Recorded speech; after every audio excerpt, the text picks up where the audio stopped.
This is Regin's Travels podcast. Alright, hello everyone. Welcome to another episode of Regin's Travels podcast. My name is Regin Reyno, and joining us today is Christien Charles, a professional basketball player. With a height of 7'1", he plays center and sometimes power forward. He has traveled all over the world playing basketball and was able to be part of teams in countries such as Saudi Arabia, Lebanon, Syria, the Dominican Republic, Serbia, and of course, countries in Southeast Asia such as Thailand, Philippines, Vietnam, Malaysia, and Singapore.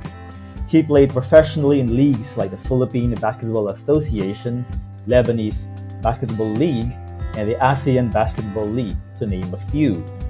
In 2013 and 2014, he bagged the ABL World Import MVP Award. Hello, Chris. Welcome to the show. Hey, what's up, Reggie? Pleasure to be on here, man. Thank you for that intro as well, man. Thank you. Good to see you again. Good to see you, man. It's been a while. I think the last time I saw you in person was still in 2013. When I was still in Bangkok. Yeah, that first year, my first year in ABL, I remember that was like my last time connecting with you and seeing you, man. Yeah, I remember that team. It used to be called the Chang. Your sponsor was the Chang Beer, Chang Thailand Slammers. Then became Power Sports Rev. Slammers. That was a good team, man. We were always watching it with my friends every time you play at the stadium near MBK shopping mall. Remember that one? Yeah, we had an underdog team with some great loyal fans, man, that came and supported us. Even though we weren't the best, but we fought, so it was good to have that team. Yeah, you were the underdog, but I remember during that season you were able to make it to the playoffs. Yeah. We weren't expected to make it that far. That was a big deal for us to get there and make some noise in the playoffs. And we ran into the big dogs, man. We ran into San Miguel Beer. First round was San Miguel Beer. Yeah, it was tough. But you were able to beat them first game. You were able to beat them at Manila or at somewhere in the gym near Manila. Yeah, it was in the Philippines, man. It was a big deal for us. It was an upset. And I think they woke up after that game, but that was huge for us. Like a defining moment for our team. So that was cool.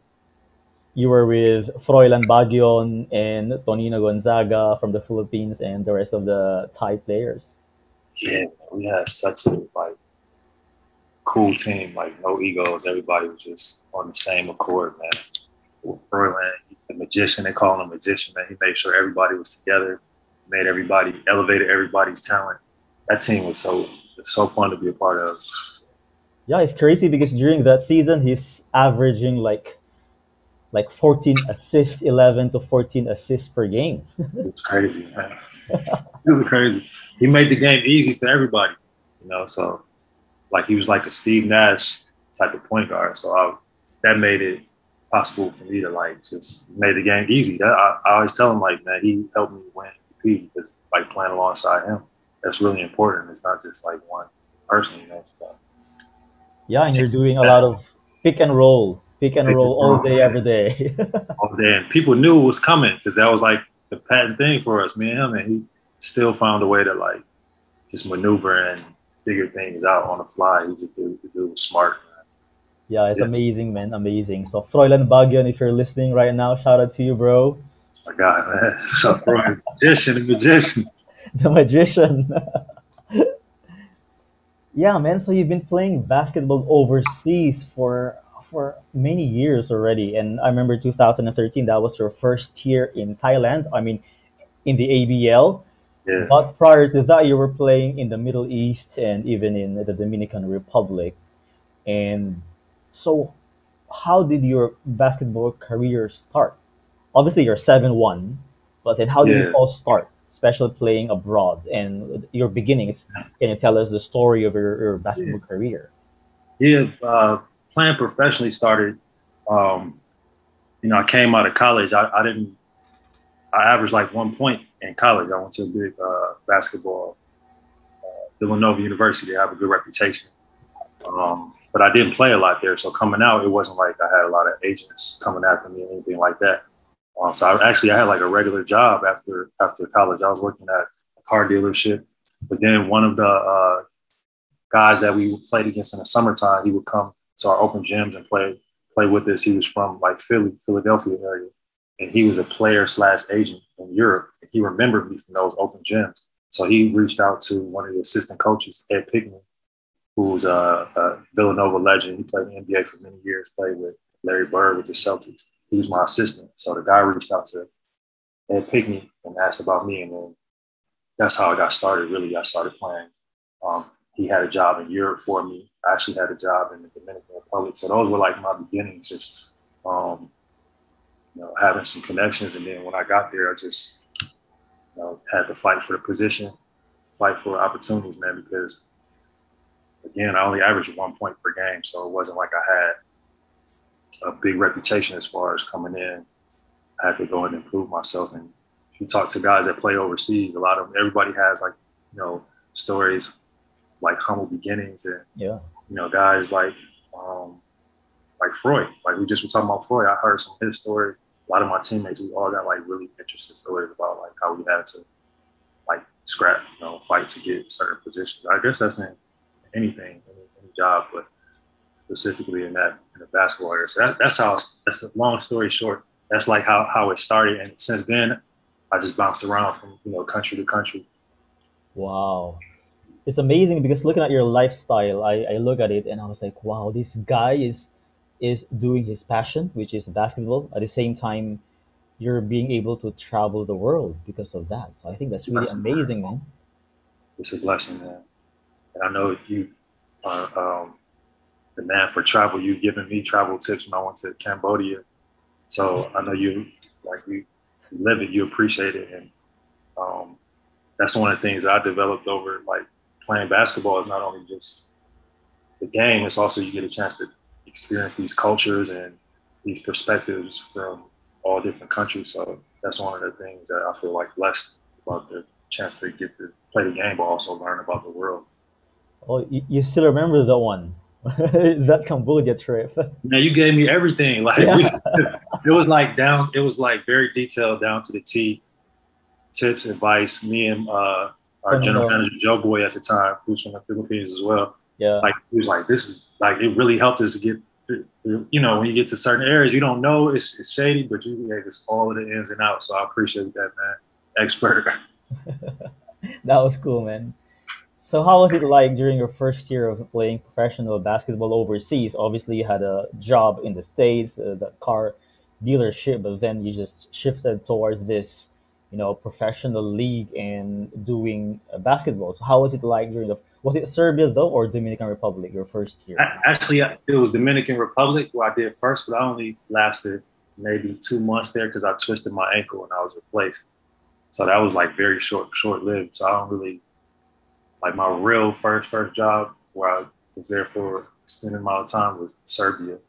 And I look back on it and it was like, it prepared me for like the mental toughness that you have to go into playing it. The competition was high level. The training levels were very intense. It was 2-a-days. The coach, there was a language barrier. So you have to learn how to, communicate with body language or translations with your teammates. So it was an adjustment just from the cultural aspect, but it's everything that a basketball player wants as far as like just having a chance to play professionally, live your dream, to go hoop abroad. It was very little money, but it was very high competition. I got better as a player, playing a European style. As we see like in the Olympics, how they play is different, so that really helped me to adjust early on. Have my first year, I really appreciate that. But at the time, I was like, man, I was sleeping on like a fold-out bed. It was like, it was like college was like you in a bubble, you travel and nice hotels and planes and buses, and you kind of get pampered a little bit in college. It's tough. College is tough as well, but when I went overseas, it was just like, all right, you got to grind it out. It's the real deal, man. So that I really appreciate. Like playing in Serbia my first year, learning so much. Yeah, I heard basketball in Serbia is really huge. I spoke to one of these fans when I was watching FIBA World Cup in Beijing in 2019, and she traveled all the way from Serbia to Beijing to watch the World Cup, and she told me that basketball in Serbia is really crazy.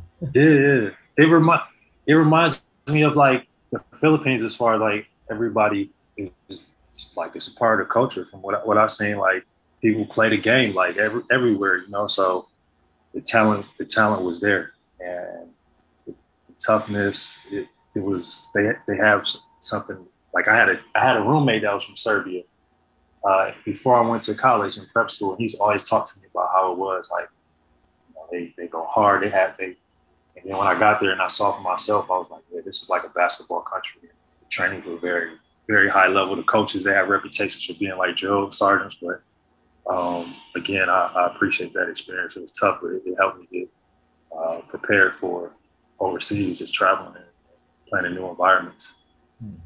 So, how's the European style of play in general compared to the U.S. style of basketball? Man, this when I was there, now it's a bit. I see a little bit of meshing of the styles because I look at guys like Luka Doncic. You know, they grew up watching NBA. They also grew up in Europe, so and they watched it. You know, I feel like the younger players in Europe now they're starting to incorporate more of an American style, but they're also keeping their European style as far as moving the ball, playing as a unit, as opposed to like one-on-one game, isolation game. But I feel like when you look at guys like Luka, he has the best of both worlds. And I think it's when I first went to Europe, it was like my first time.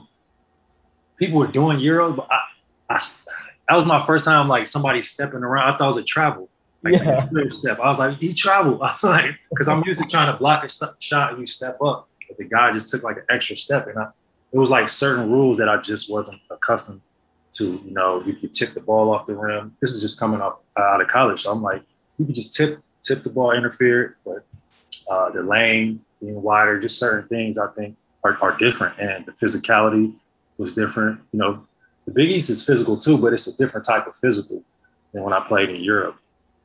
And now when I watch the game, I'm not, you know, people aren't surprised. I'm not surprised anymore when I see, you know, a team of guys that may be role players in the NBA that are from Europe or wherever, but then when they come together and they play against USA, they play at a higher level because, you know, a lot of them are used to playing together.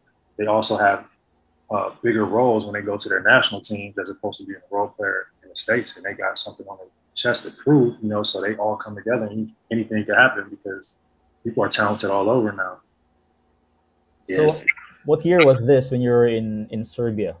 And it was Big, 07, 08. oh, so, okay. End of 06, 07.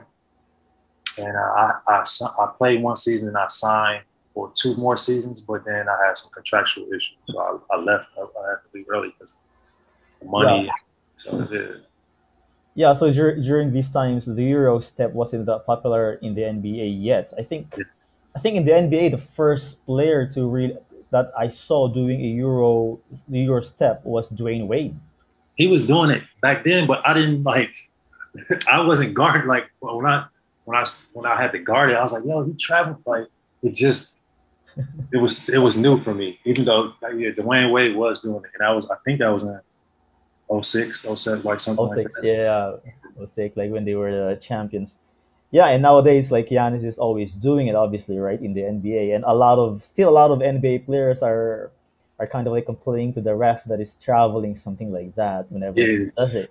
yeah, the game is evolving, and there's so many different, you know, with Harden, James Harden, with you know, side step, and all of these things. And those things, the game is, you know, being elevated. And, it depends on like what style of play you grow up watching. Sometimes, you know, people from my era, the older guys, they like, oh man, we missed the '90s, the physicality of the '90s, but it's the game is changing, it's evolving. So you played college basketball for Villanova University It's, in Milwaukee, Wisconsin. And how did you feel when the Bucks finally got got the NBA championship this So year. yes, I'm born and raised in Milwaukee, so that was you grow up and the team. You know, we got a smaller city, a small market, so we always like the underdog. So for something like that, I remember going to the game, sitting in the nosebleeds and watching, you know, Ben Baker and Glenn Robinson and Ray Ray Allen. Allen. So like, and those were, you know, decent teams, but you never.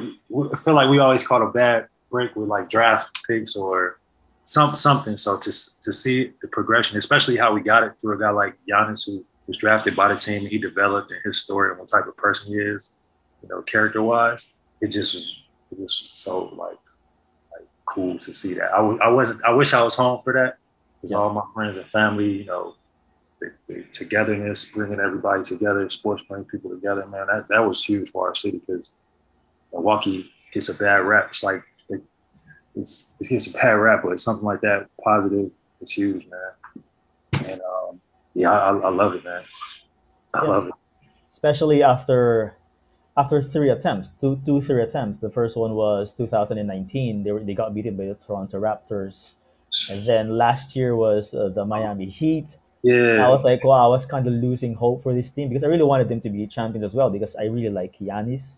Yeah. Because he's amazing and he's humble and he's Right. a hard worker. So three attempts, I was like, oh, two attempts. And then finally this year, I even thought they're going to lose to Brooklyn Nets. Yeah, me too, man. So great. So I even watched the game six. It was an amazing feeling for them to be able to get the championship. Yeah, man. Just overcoming adversity, man. Last year with the Heat, they kind of felt embarrassed, man, because I felt like we were the better team. But yeah, get over the adversity, man. Figure out how to play through the Heat. Like they were trying to keep Giannis from getting to the paint, and he still was shooting threes. Yeah, they want him to shoot threes, but he's doing everything, man. I love his game and his like personality too. Like you said, he's humble, he works hard, nothing extra. He just goes and does his job, man. Yeah, I saw this one picture on Facebook that you played at the Villanova University with Kyle Lowry. Is that Kyle Lowry? Yeah, man. Kyle Lowry, and I graduated in 06, but I think it was 2 seasons, his freshman and sophomore. Yeah, so long ago. But yeah, he was on that team, and Randy Foy, Alan Ray. We had great guards, man. Four guard lineup that was popularized back then, and yeah, those were like special times, man. Can't believe it was I got to Villanova 2001, like 20 years ago. Wow, yeah. And I redshirted my sophomore year, so I was there a little bit. I was there for 5 years. And the reason why I'm a bit older than those guys because I did that extra year with redshirting, and I also did 2 years after high school because I went to a prep school. Mm-hmm. So a long journey, man. So during that time, did you kind of like expected Kyle Lowry to be in the NBA someday? Looking at his game, I expected him. I expected our team was so talented. I expected a lot of guys on our team, and they did. Like I think 4 guys ended up playing in the league at one point. And I expected him to make it to the league just based off his, he was talented. He had the heart and the drive, and he just had a willpower that was crazy. He was a fighter. But I didn't foresee, the level that he's reached. Yeah. But I'm not surprised just based off of his heart and like his work ethic. Like he put the work in. When he came to college, he didn't shoot. He just drove to the basket, bullied to the basket. I'm not gonna say he couldn't shoot, but he wasn't. Now he's efficient. He's a better shooter. But he developed that over time by just working. And then when he got to the league, he goes back to Villanova. He's there like 5:30 in the morning, working out before the college team. So I'm not surprised at the level that he's reached, the legendary status. But I didn't expect it. I expected to see him in the league, but I didn't know that he would reach that level. But I'm not surprised because the dude has heart. He cares more than anybody. He really, when he gets on the court, he just finds a way to win. So after your stint in Serbia, by the way, like how is because what I've noticed in the Olympics or even during FIBA World Championships or World Cup, the passing ability or the passing style of Serbia is really different compared to Team USA. It's like they really pass the ball so much. Have you noticed this when you were playing there as well? Like a lot of passing is happening compared to For teams in sure. the NBA. For sure. Like that's, and when you walk in, is when I first got to Serbia as an American, like it's a bit frustrating because you're not used to like the constant ball movement. Yeah, yeah, the ball movement exactly. You can make a good defensive rotation and you think you got to stop, and then they'll find a way to swing the ball again, swing it again. And then they often shoot, right? Because they're skilled, they put place a premium on skill, like shooting footwork.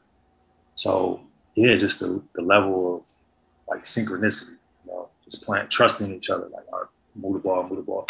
When I got there, they called it like a playmaker for the point guard. They were like, you make plays. So when they would bring American point guards in, they want guys that are efficient and that make plays for other people. They didn't expect you to score 20 plus. They was more happy if you did like, 14, 15 points, but then your plus minus was high, not many turnovers and assists. So the efficiency. So Yeah, I heard that style of play comes from their culture of soccer or football as well, because when playing football or soccer, that's how you play the game. Lots of passing. You don't really care so much who scores the goal as long as your team scores a goal. So that's kind of like the mentality of European basketball. Whereas in yeah, the NBA, it's like one it's on like one, street ball. Yeah. yeah, it's like get yours. That's what it's become. It's pros and cons to that. You have to be able to at that level be able to. You don't have to, but it helps to be able to create your own shot, be creative, and have skill to one on one. But it also is a detriment when people like they expect that's what you're going to do, and you just do it. You play into their hands, and it's frustrating. Seeing it, but I feel like towards the end they started getting better. This past team, the past performance, I feel like they adjusted a little bit towards the end, but still, I think it revealed like, all right, this is something that we, maybe have to change a little bit in how we play team basketball. I don't know if that's ever going to happen, and I won't say they don't play team basketball, but like you said, it's different style. Yeah, I think that's one of the reasons why during the 2008 Olympics they hired this college coach from NCAA. What's his name again? I forgot his name. Coach Krasky? Yeah, that one. Yeah, Coach Krasky, yeah. So they didn't hire an NBA coach during the time. I think it's because of this issue that they need to adapt to this style of play of other teams. Right. And I think, yeah, it's tough, like to expect guys, even no matter how talented they are, to just piece them together and like expecting to play as a team. And you're playing against teams that play as a team. And I think, yeah, that if you bring a college coach in, like Coach K, everybody respects him. They've seen his resume, and they see like his system, and people bought into that. And back then, they had Kobe, Dwayne Wade, those guys. I feel like they bought into it, and they had time together. I think it takes time. Also, some guys would just get flown in. Drew Holiday and Chris Middleton were from a championship, and they just get thrown into the fray.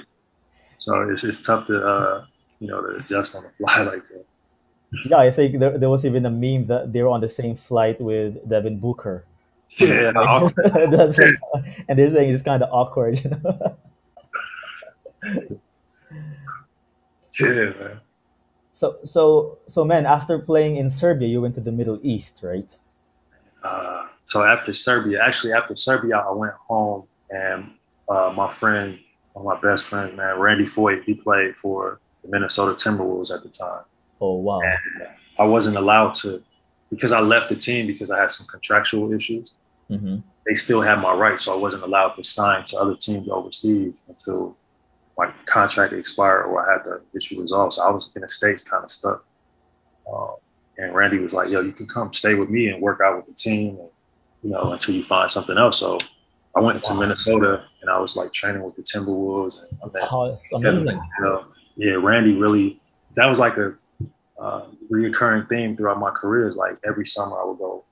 Randy would like, "Yo, come," and I would train with him or whatever team he was on, whether Utah Jazz, Denver Nuggets. He would invite me to come work out with him and the team. And at that time, I had nowhere to go. He's like, "Yo, just come." So I was in Minnesota with him. And after that, I played in the IBL, which is like a minor league in the States.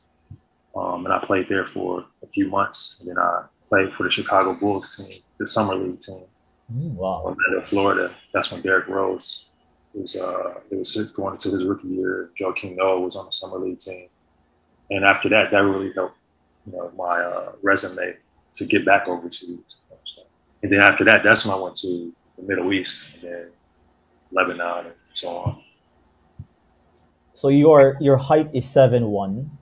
Growing up, like in elementary and high school, were you always this tall compared to other kids at school? I was always pretty much the tallest, I think, but I didn't notice that I was really tall until like my freshman year in high school. I was 6'6".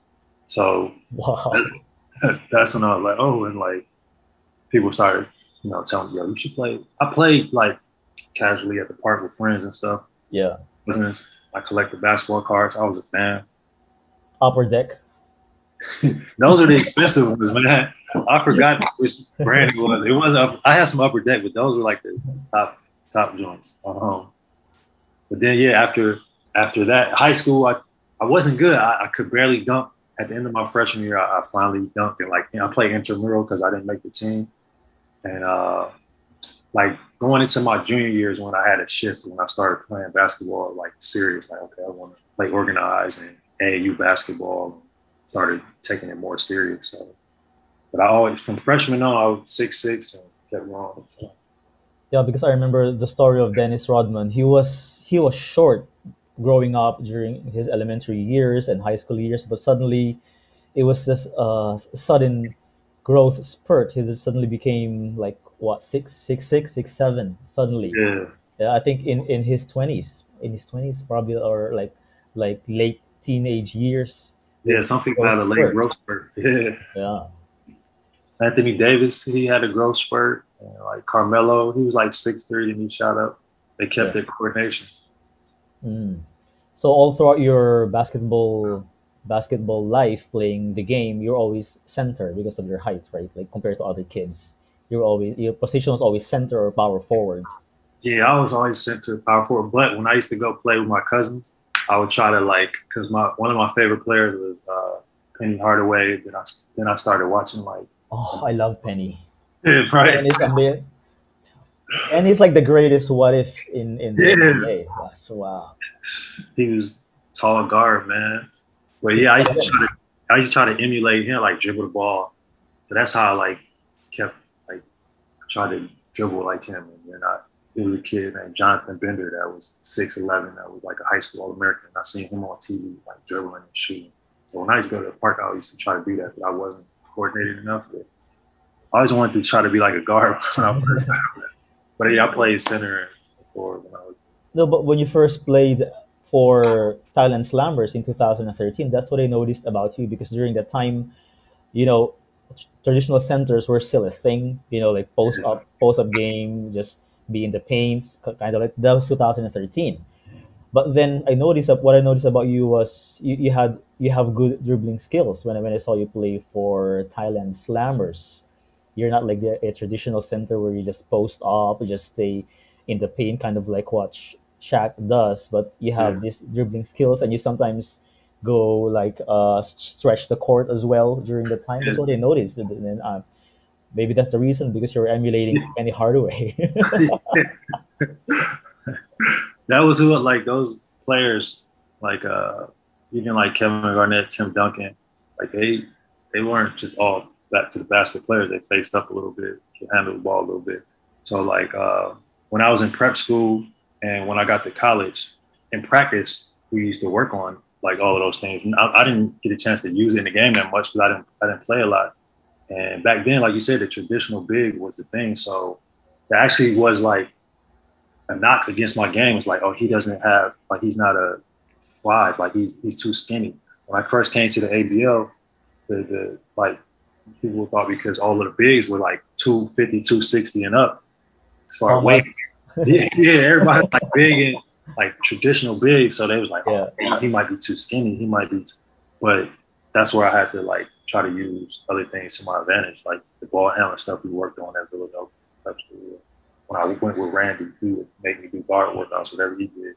he had me do. So I didn't get a chance. That's not like my natural game, but I have had a little bit of coordination because over that time you just work on those things. But it wasn't like something that was my strength. But I had to do that because I wasn't a big, strong back to the basket guy. So try to develop other parts to help. And now it's like kind of the normal. You see like some tall, slender guys that play the 4 and the 5, and so. Yeah, like nowadays the game has changed a lot. I'm not used to it because I grew up in the 90s, and Yeah. growing up with Hakeem Olajuwon and Patrick Ewing, these guys. But now I see just people shooting centers, shooting threes, stretching the court. I'm still not used to this kind of play. It's different, man. It's like everybody's standing outside the 3-point line. Same like. So how was it like playing in the Middle East? They have really good teams as well, especially international competition. Our country always plays them at FIBA Asia Championship, and yeah, we have teams from Jordan, Yeah. Lebanon, and Iran.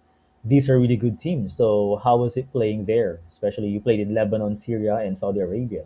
That was actually like my first time getting exposure to like Filipino fans, like seeing it. When we played in the Middle East, we had a tournament in Dubai. I think it was like an annual tournament, Christmas tournament, and all of the kabayans, is that what it's called? Like people that work there. Kabayan. It was like a gym full of like, I think Smart Gillis was there. One of the Gillis' teams was there, and it was unbelievable. I was like, yo, where we at? Like that was my first time. But that was like all like Middle Eastern teams, and then like the Filipino team was there. But yeah, man, playing, and I was in Lebanon. We would go to Jordan. We played in where else, man? Just throughout the Middle East. But yeah, I played for Shamville and Riyadh in Lebanon and Beirut, living there. And Saudi, I played in Saudi for a season. I played in Syria for a couple of seasons. And I'm trying to think how they can like describe, because they were different. Like I feel like Syria was more like a European style, but they also had the run and gun. Like they like to get up and down a lot.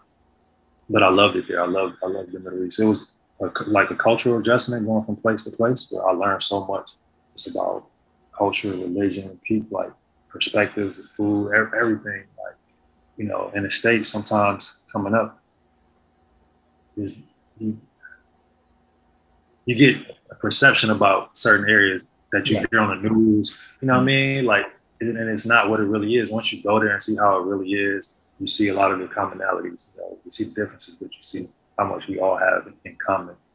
And once you get on the court, you start interacting with your teammates off the court. It's like family stuff. That's all what it boils down to. Is everybody just want to win, have fun, and be family off the court. They really showed me love, especially like everywhere I went. Saudi, each one was different though. Like Saudi was. The religion part was like educational for me, because it's the birth of Islam. So I learned about the religion, learned about their traditions, why they do what they do, what the meaning behind certain things. Like when we went out to eat, the tradition was different. It was just stuff like that really impacted me more than the basketball stuff was meaningful there, because I won my first couple professional championships in Syria. So that stuff was really meaningful. But, I don't want to go on a rant, but I love the Middle East, man. The people, the food, the scenery, the history. Oh, I love Muslim cuisine, like in general, and Middle Eastern cuisine as well. Really good. What's your favorite like dish? Kebab, kebab, Yeah. kebab is good. And there's a dessert I think the origin is in Palestine called knafe, something It's like the that. sweet with the The cheese. sweet with cheese inside, Oh, like white cheese melted, some yeah, cheese. yeah, That's good, man. yeah, I love that. Yeah, that's one of the first things I ate when I got to Lebanon. I was like, look, Lebanon. Yeah. So initially, did you feel like, were you scared in the beginning as an American, obviously because of the media and all that stuff coming into the Middle East? What was your feeling? Did you feel scared? I had I had a teammate that I played with in the IBL in the States in Indiana who had played in Lebanon for a few years. So when I started getting interest from the team, I just would basically interview him, like, yo, tell me about Beirut. He was like, yo, you're going to love it. The weather is good, blah, blah, blah. So I had players that played there that kind of informed me on, like, it's going to be all right, it's going to be all right. And once I got there, just visually, it was intimidating because I wasn't used to seeing, like, they had checkpoints with people with rifles and soldiers. So you see the military presence like that in Beirut. And then political stuff that would happen that I didn't know about, like I didn't understand. But I feel like my teammates and coaches always did a good job of like keeping me informed on certain things, or taking care of me as far as like off the court stuff, showing me places, teaching me about things. In Syria too, like my coach, they used to always like make sure when you go home, you tell them it's not all terrorists here. Like it's like Syria is really family oriented. I was in Damascus and Aleppo. So, but yeah, at first, the military presence is intimidating because I'm just not used to that. And then when I was in Syria, I played for the army team. So I lived like on an army base. So we always see like generals and like weapons and shit. But excuse me. And that stuff was an adjustment just visually, but I never felt like physically like I was like threatened, except towards the end of my time in Syria is when the beginning of the Civil War started to happen. Besides that, I felt like I was all right. Good teammates, everybody took care of me. So what do you think are the biggest misconceptions or myths about the Middle East, being able to live there? I think the biggest misconception at the time, I don't know, I think people changed with information and the social media, internet stuff. But I just think at the time it was like, we had went through 9/11 in the States and everybody was like, be careful over there, the terrorism, blah, blah, blah. I think that was just like the biggest thing is about like the misconception about Muslims and, that was like, but I never really fully subscribed to that way of thinking. I knew that like I have friends from all types of backgrounds back home. Seeing it firsthand was different. And then, Saudi was different than Lebanon and Syria because it was like they had different rules, like strict rules. Like if you go to the mall certain days, you can't like show skin. Like even for guys, you gotta have like the way you dress is. It's just small little rules that you had to adjust to and respect. But off the court, it was just a learning experience, and they all like I always attribute like my teammates and coaches for looking out for me off the court. They would just be like, "Yo, take me places, show me around." So you could just learn on the fly. You can just watch stuff and try to. That's why I tell people when you go overseas as players, like try to just. Sometimes as Americans, we come in and we like try to impose like, "Oh, this is what." Blah, blah. Sometimes you need to sit back and observe and just see people's gestures or ask questions or, be curious about your surroundings. And I know I'm preaching to the choir. This is your life, traveling and stuff. But just for players, I tell them like, yo, just observe, man. Ask questions. Yeah, I remember going to Palestine for the first time. And before going there, a lot of my friends were discouraging me to go there.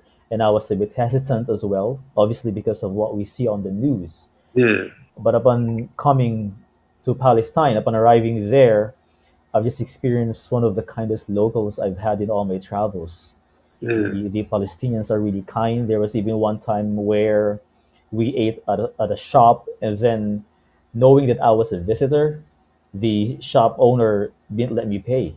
And this is in Palestine. They're very kind locals, and they really made sure that I had a great time there. And I was like, this is so far from what I hear on the news about this country. Yeah. And it takes to experience those things firsthand. We are blessed to get that. I want to go to Palestine, but I've never been. Yeah. So what was the reaction of your parents back in the States when you told them that you decided to go abroad and just go out there? How was your parents' reaction when you finally told them, okay, this is the career that I'm going to take. I'm just going to go abroad and play basketball in different countries. They were really supportive. Like my family is always supportive of that. Like whatever I wanted to do with basketball, or as long as I was happy, it was like a positive outlet for me. I'm from Milwaukee, and like it's a tough city. So when some people get a chance to see somebody, you know, do something where they, you know, experiencing their dream of playing ball, they was very encouraging of that. Now my mom used to ask me like just mom stuff, just being worried. You know, they see all the stuff on the news. She like asking questions. I could tell that she was worried, but once I would explain to her and just show her videos and pictures and stuff like that, she would see how the life was over there. I think the concerns kind of died down a little bit. But initially, yeah, she was like concerned, but they always encouraged, like supported the journey. So. And then you came to Southeast Asia to play for the ABL, and I think personally, I really love the ABL of what's happening in terms of the game when you go to visit other countries for games games that are not held at home, kind of like the NBA, but Yes. for that is instead of a different state, you go to a different country. So I It's, really love that setup, and I feel that players of the ABL are really fortunate to be playing for that league. Because some people are saying like in the country, oh, the PBA is better because it's the oldest league and all that stuff. But for me, it's like, hey man, in the ABL you get to travel, you get to stay in hotels and play in different countries in a week. Like in a week, you get to play probably at two different countries, and yeah. you did it for how many seasons? So how was the feeling like playing for the ABL, man? The way you explain it just bring back memories, man. Just it is a blessing, man. I remember watching from the stands because when I first came to Thailand, I didn't like they already had the import, so I kind of just had to wait until I waited out. Somebody got hurt, and I replaced someone. And then I remember watching from the stands, like, yo, this league is so cool. Like that team is from Vietnam. This team is from feel like it's like Euro League, but for like Asia, the different, you travel from country to country. But when I finally got a chance to be in it, man, it's so unique. It's different than any other league I've ever played in. And to this day, like I'm always appreciative of like each country, each fan base, and teams and teammates. You learn so much about just it's different basketball styles, different cultures, man. To travel, we used to complain, man, they're long. We used to complain about like the layovers with Air Asia, but that was so dope. Like when I think about how unique the league is, how fortunate we are to experience these different styles of play, people, countries.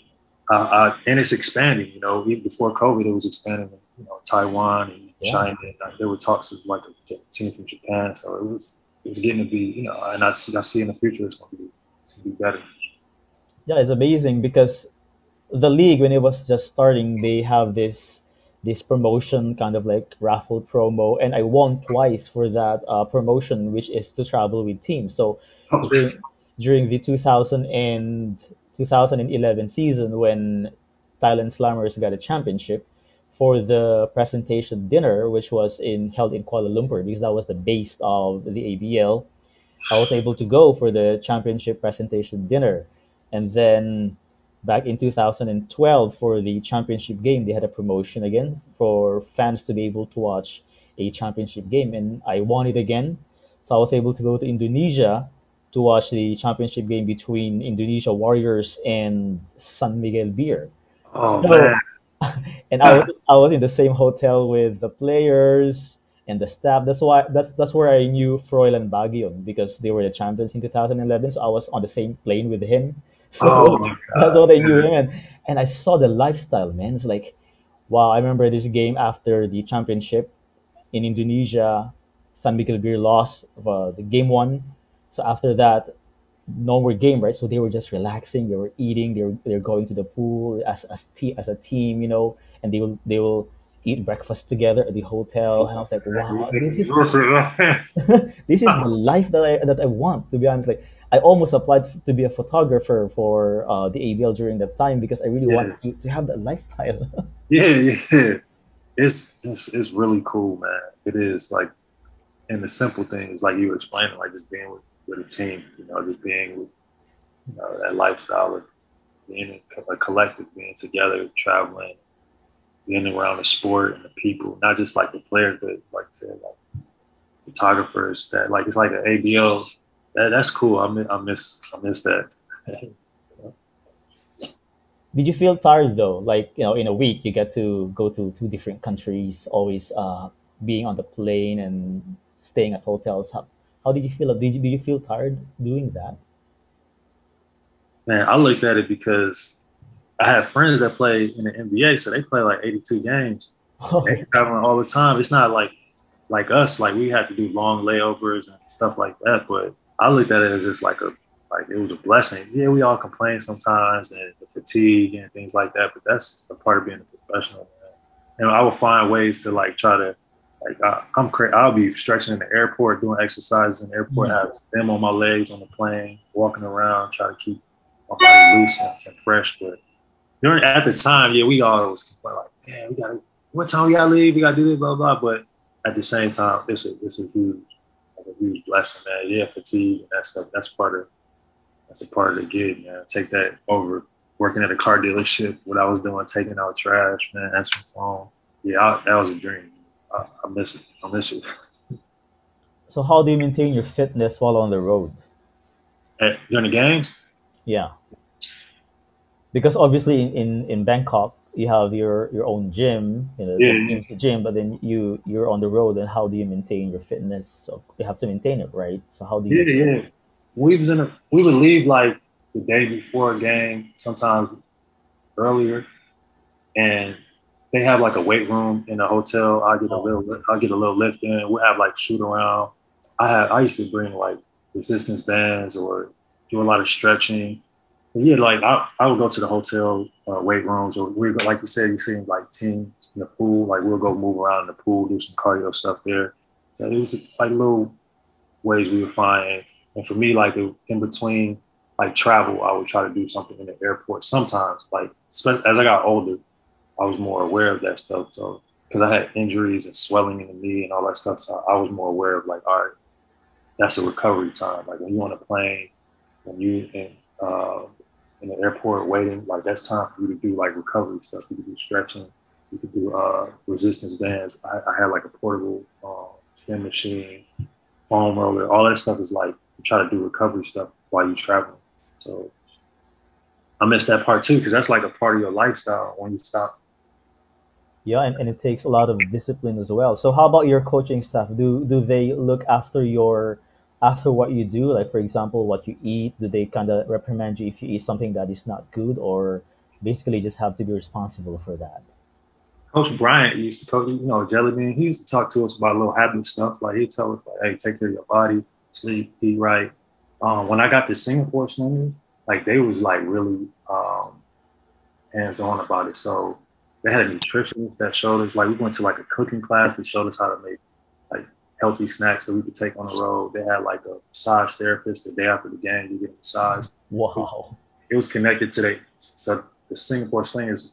Their facility was connected to like the national team. So all the national team sports, you could have access to their facility. So they had like the recovery stuff, weight room, kitchen, like lounge, and that stuff kind of helps because you can go. It was everything in one. So they were really good about that stuff. Like the Singapore Slingers, I learned a lot from how they approach like, all right, Oh, yeah. the recovery, eat right, all those things. So.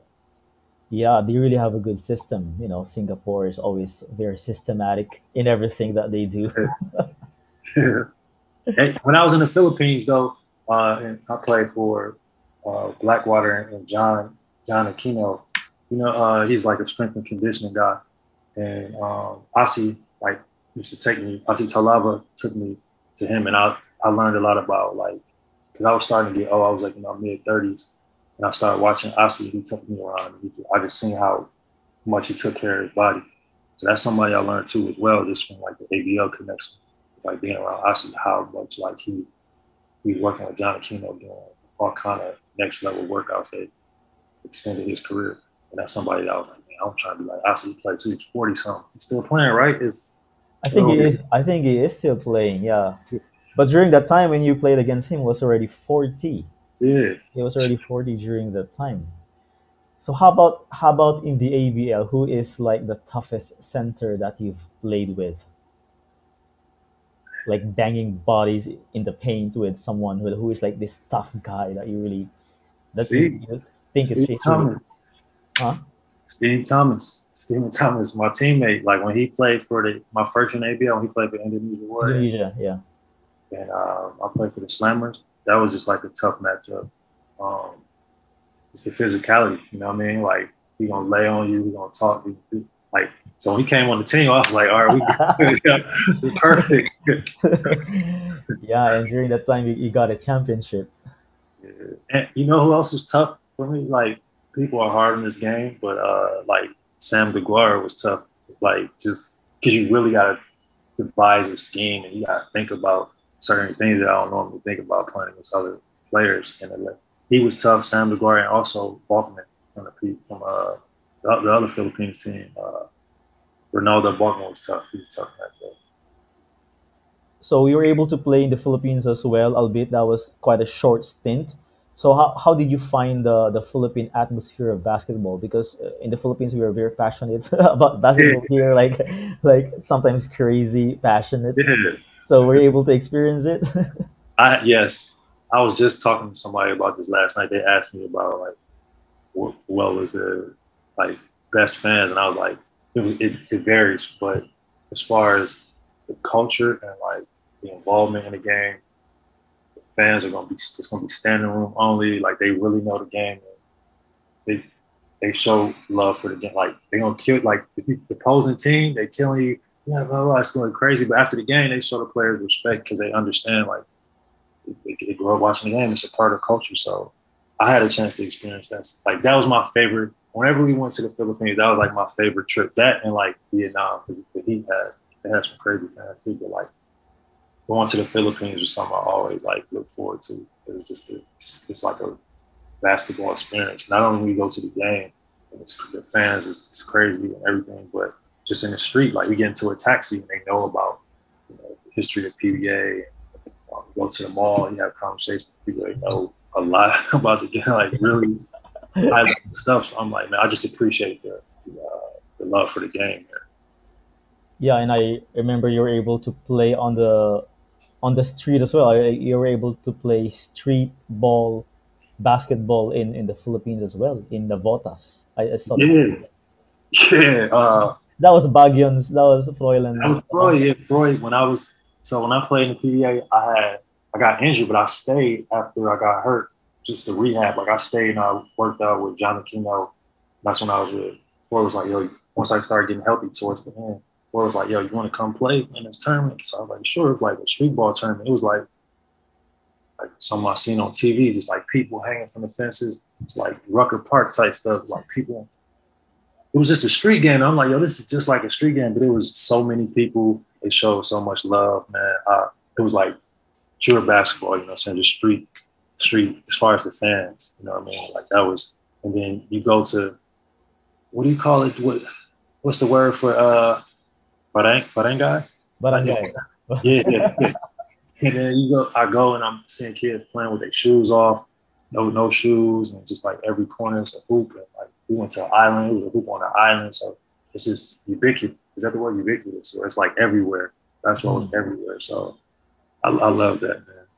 Oh man, you're so fortunate to be able to experience different kinds of basketball culture and atmosphere all over the world. You know, like Serbia, the Philippines, and and how do you feel about this kind of lifestyle? Because obviously, every basketball player in the world, I know the dream is to be in the NBA.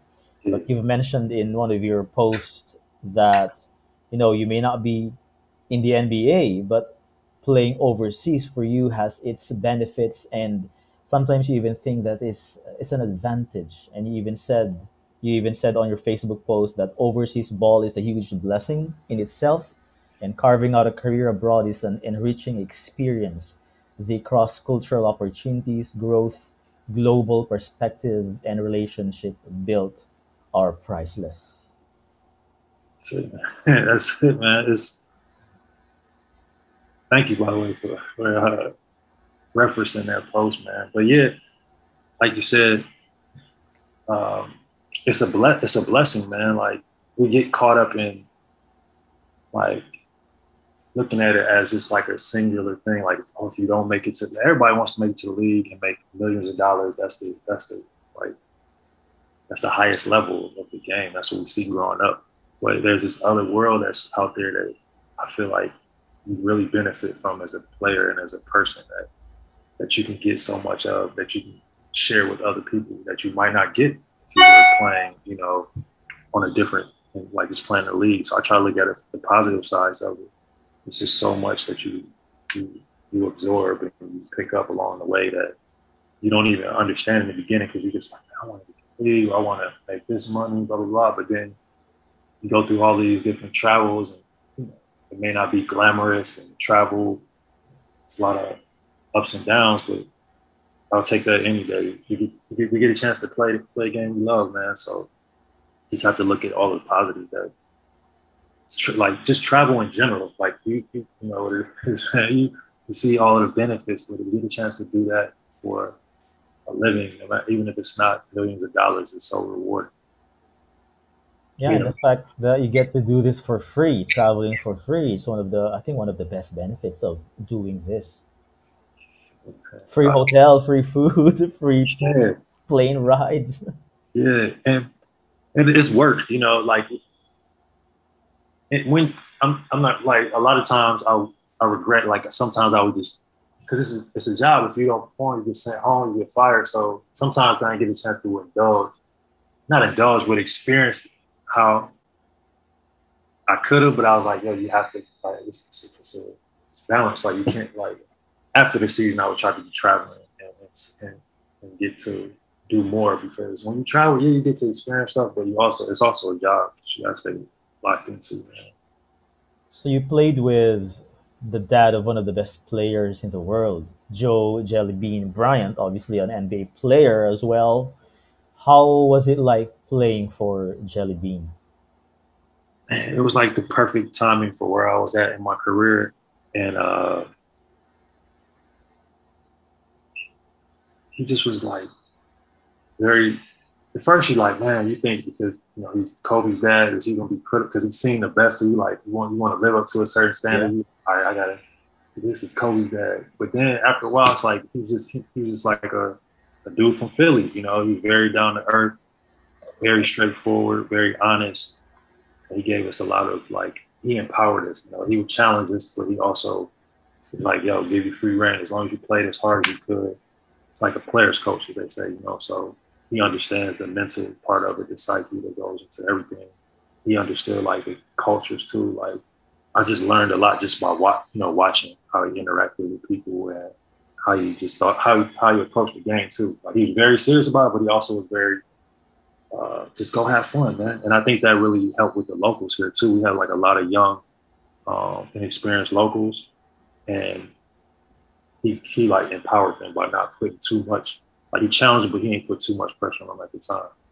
And me coming in, as I was like 32 years old, but I was kind of at the crossroads in my career, and he kind of gave me like freedom to, you know, for y'all go do y'all, just play hard on defense, y'all go do y'all thing. So that's like, that really changed a lot for me at that point in my career. And, yeah, I love that. He's great. Yeah, that's what Froilan told me as well about Joe Bryant, Coach Bryant. He told me that he basically just lets you do whatever you. He kind of like gives you the responsibility because he trusts you, something like that. And that kind of mentality brings out the best in you because you feel that he trusts you, and whenever you make mistakes, it's okay. It's part of the process.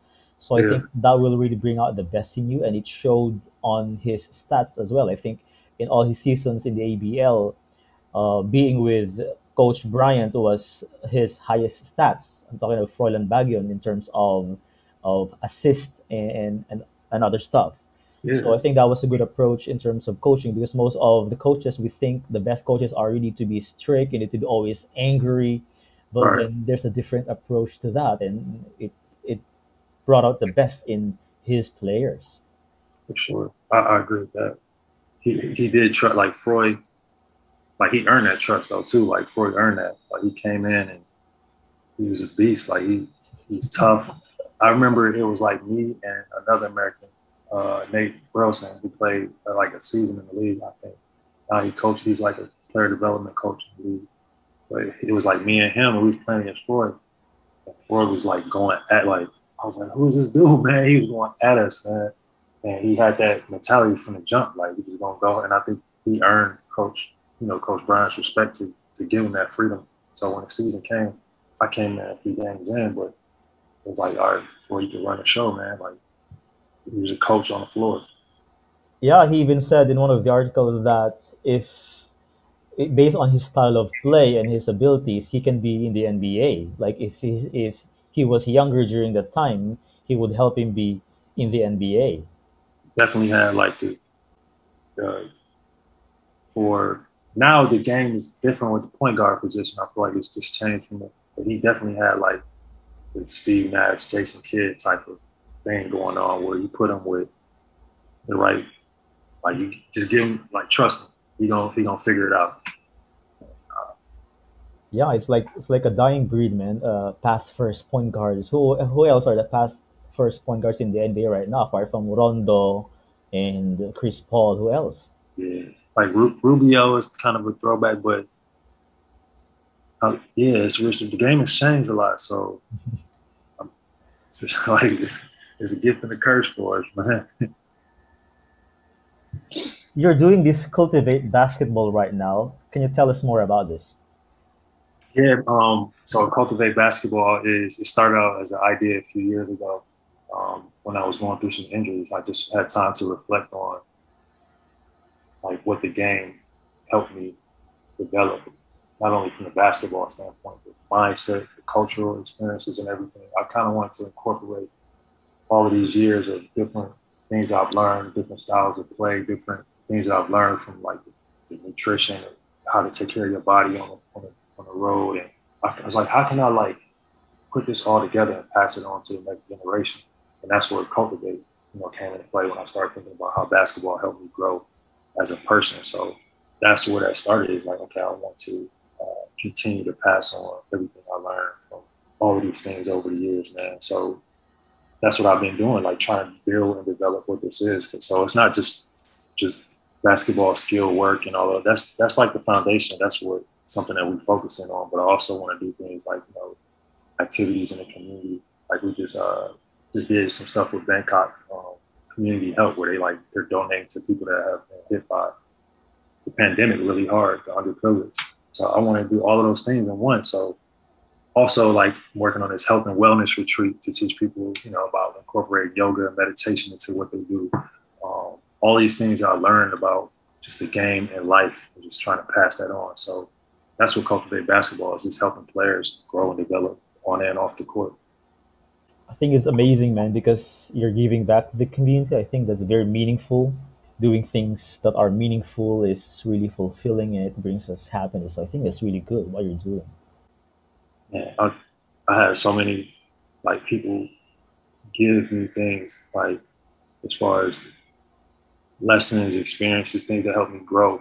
And I want to continue that tradition like that. That's what the game is about for me, is like everything that I learned because somebody else, gave to me, and all these experiences, the traveling and all that, because somebody else like sacrificed something for me. And now it's like my chance to like give value to other people, whether it's through basketball stuff, whether it's through like we just had a camp here and we tried to incorporate like art classes into it. Like how can they use basketball in an artistic way? So we made them do like collages and be creative with the game.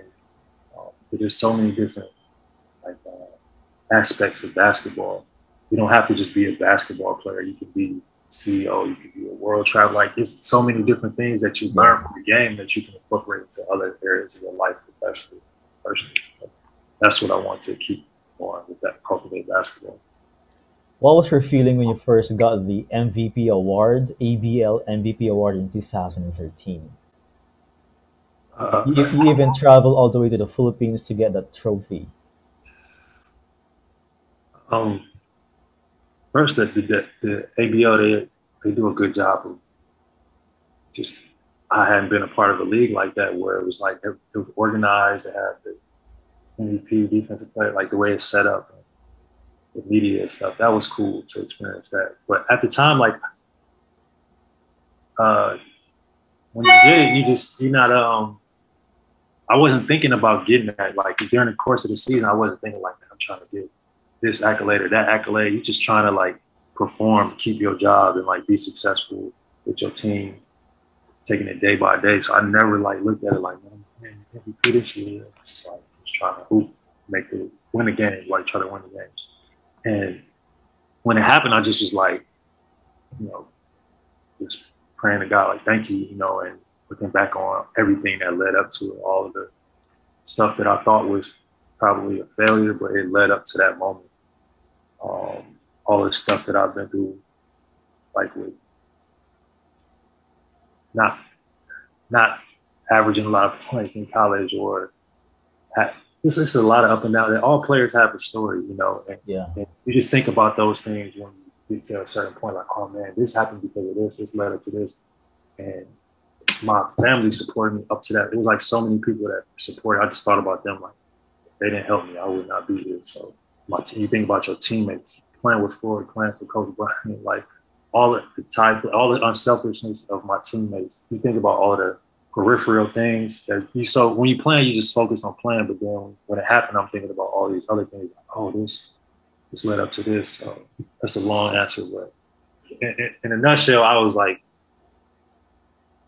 happy, but I also understood that it was because of all these other things that happened and people that have made it happen. And you got it not just once, but twice.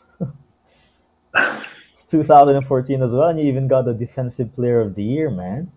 That's really something. You're a legend in the ABL.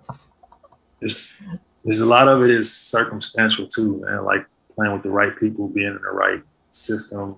Like if I wouldn't play with Troy or like the local players were very. Sometimes when you go to new places, people are standoffish, and then you gotta prove yourself at first. But as soon as I came in, it was like, yo, we together, and well, both of those years of the MVP, like the local players were very like welcoming and like let me do my thing. Like they trusted me and encouraged me. And I played with two Filipino guys in both of those years. Jared Kenyatta was the second year. Yeah. First year, and the thing they had in common was like they were like point guards that like were old school as far as how they approached the like Jared was more of a scorer than Froilan, I think. Right. Froilan is more of a pass first, and like what you've said, Jared is kind of like also shooting. He can shoot, yeah. He can create. He can get. Froilan can too, but his strength was passing. But the thing that they had in common was like they could run teams. Like they understood emotional intelligence. Like they understood how to talk to certain players, and those things are really important for to be leaders on the team. They were like very good at that as far as like in the right moment saying the right thing, understanding chemistry and getting you in your spots and directing the team. So those are really things that help like get you to those MVP awards. And the second year playing with Steve Thomas was like easier. Yeah. We had a talented team. That's like first year was talented too. We were underdogs, but the second year we like playing with Steve. He sacrificed a lot of his offensive game for me to do my things. Like, yo, just do your thing. So he really like helped it as well. Like, cause before I would have to guard the big burly 5-man, but now when I have Stephen Thomas, he can guard the big, and sometimes I would guard like a 3-4. And he was doing the physical stuff, so that opened up a lot for me to operate. Yeah, I remember one of your teammates in Sports Rev Slammers before he was still in college, but then I find him playing for the national team these days, and he's so good, and I really see him evolve. I forgot his name though. He was a shooting guard, really good, man. On the Slammers? On the Slammers? Yeah, on the Slammers. He was still college in 2013. Let me look at his picture here. He's talking about Gonzaga? No, he's from Thailand. He's part of the national team, and it's really good nowadays. But before, when you were in 2013, back when you were together in the Slammers team, he was still in college. But he has the potential. But I saw his game evolve. Is he a guard? he's a shooting guard. There, can you see it? This guy, 99. Oh yeah, kind of. Yeah, He was still like very young during this time, but then yeah. nowadays he's part of the. He's like the main man for the Thai national basketball team. Boss. It's so good, man. His nickname is Boss. He played for Yeah. he played for Oh, Mono for a little bit, and Twin played number 96 played for the national team too. yeah. Dave. And 91, Klahan as well. Yeah, he was our enforcer. Yeah, it's like the Dennis Rodman of the Slammers. Yeah. We had some guys with chips on their shoulders, man. Ruben on 7-3. It's a pretty good team, you know. You were able to make it to the playoffs. Which most of them are, a lot of them are still in college during this time. It was so we had a young, hungry team, man. That was cool. Like, because it was like no egos because everybody was so young. They just like having fun. Do you talk trash when playing? Because looking at your personality, I don't I can imagine you talking trash. But nowadays, like a lot of people talk trash. How about you? It's like when you because I'm so reserved off the court, like on the court, that's where you get a chance to like let that aggression out. You know what I'm saying? So sometimes I don't talk crazy. I'm barely talking, man. But if somebody talks to me, you know, you respond sometimes.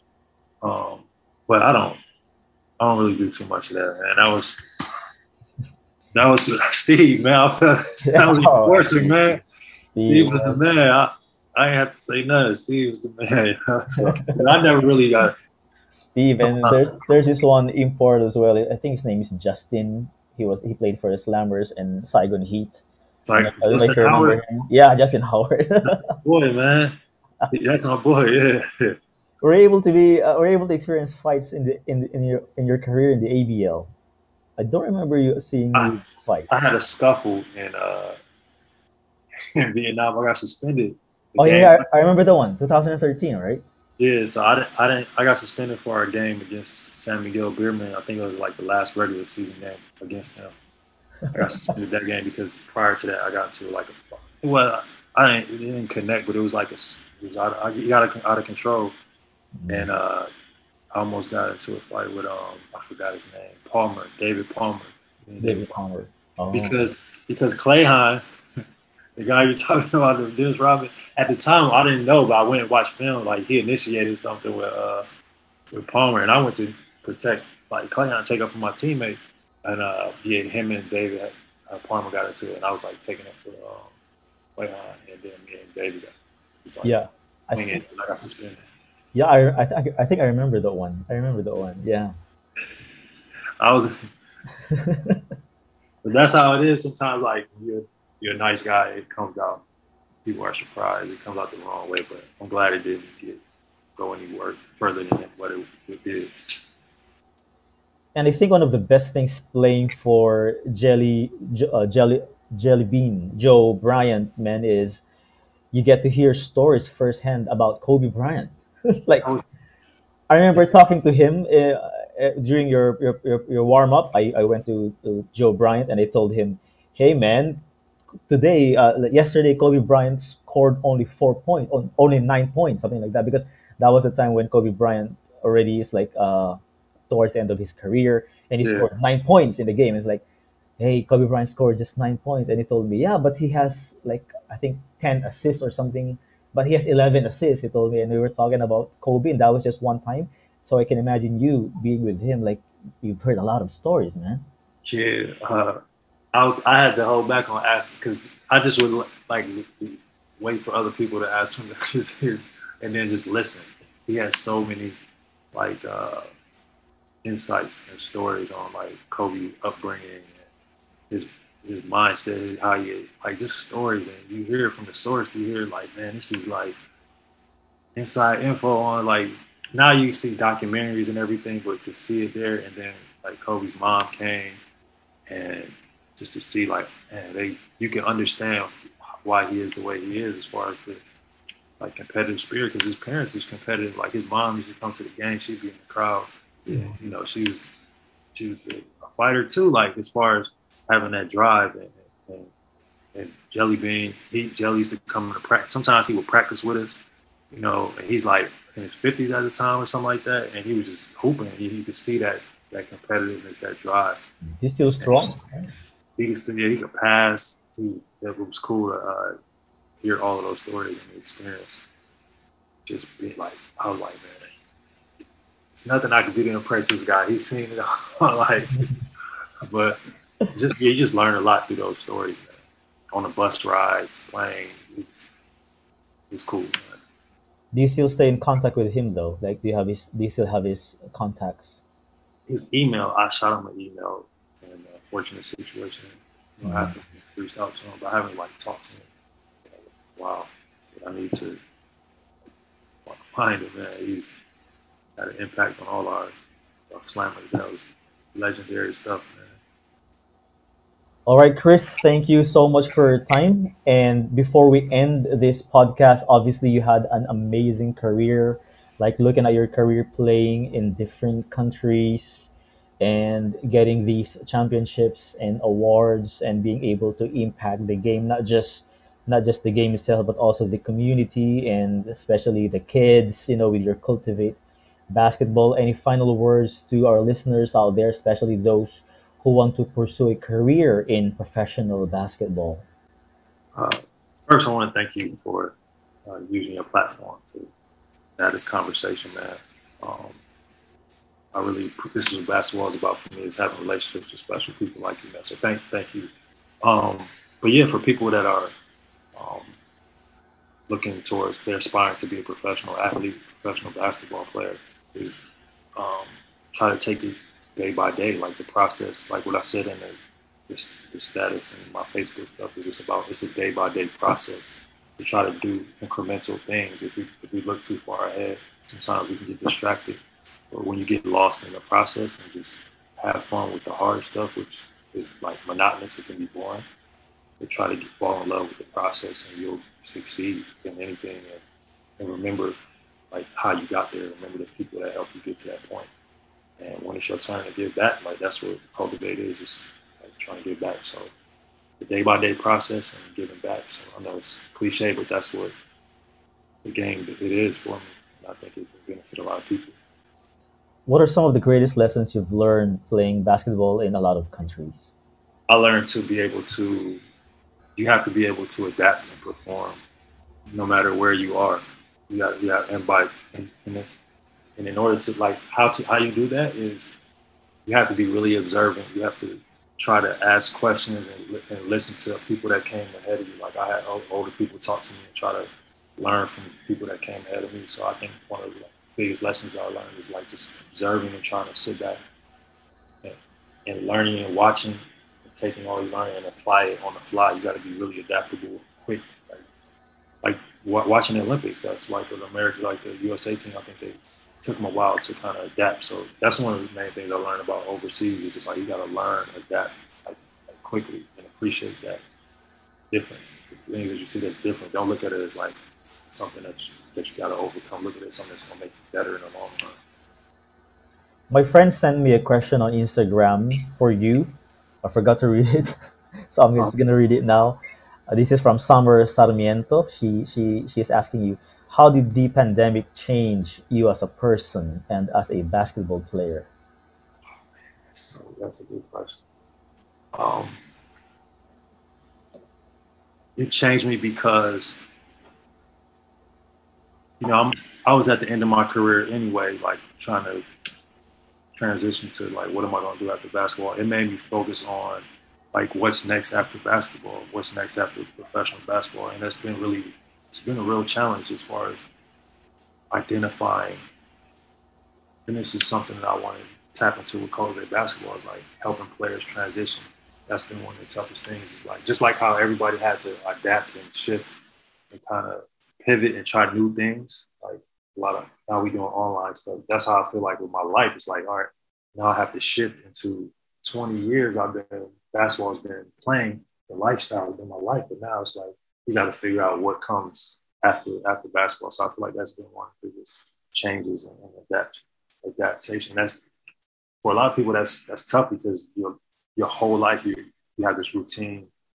It's embedded into who you are, and then after that, it's like all right, now I'm used to doing all these things, and now you have to adjust. And I think one of my tips to like players or athletes is like try to identify something that you love or something that's outside of physically playing that you can do after basketball. Do to try to find that before you are at the end of the game. You know, so.